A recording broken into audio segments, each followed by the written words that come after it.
Praise the lord. సామెతల గ్రంథం 9వ అధ్యాయం 10వ వచనంలో యెహోవా యందు భయభక్తులు కలిగి ఉండుట జ్ఞానమునకు మూలమని, పరిశుద్ధ దేవుని గురించిన తెలివియే వివేచనకు మూలమని దేవుని వాక్యం చాలా స్పష్టంగా తెలియజేస్తూ ఉంది. ప్రియమైన యవన బిడ్డలకు ఈ వాక్యాన్ని మీతోనే మాట్లాడాలని ఆశపడుతూ ఉన్నాం. రానున్న దినాల్లో ఎగ్జామ్స్ వస్తున్నాయి. ఈ దినాల్లో కూడా చాలామంది ఎగ్జామ్స్కి సిద్ధపడుతూ ఉన్నారు. ఎగ్జామ్స్ చాలా మంచిది, మనము సిద్ధపడాలి కూడా. అయితే జ్ఞానము వివేకం అనేది ప్రతి విద్యార్థికి కావాలి. జ్ఞానముతో మాత్రమే చదివినది గుర్తుంచుకొని దాన్ని జ్ఞానముతో రాయగలుగుతాం. వివేకము కూడా ఏ ప్రశ్నకు ఎలా రాయాలనేది కూడా వివేకము కావాలి.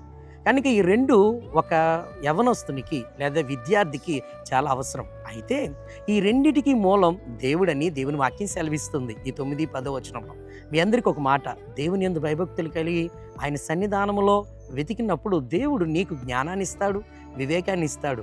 అటు వివేకం పొందుకున్నప్పుడు ఎలాంటి విషయాలైనా చేయగలవు, దాంట్లో విజయం సాధించగలవు.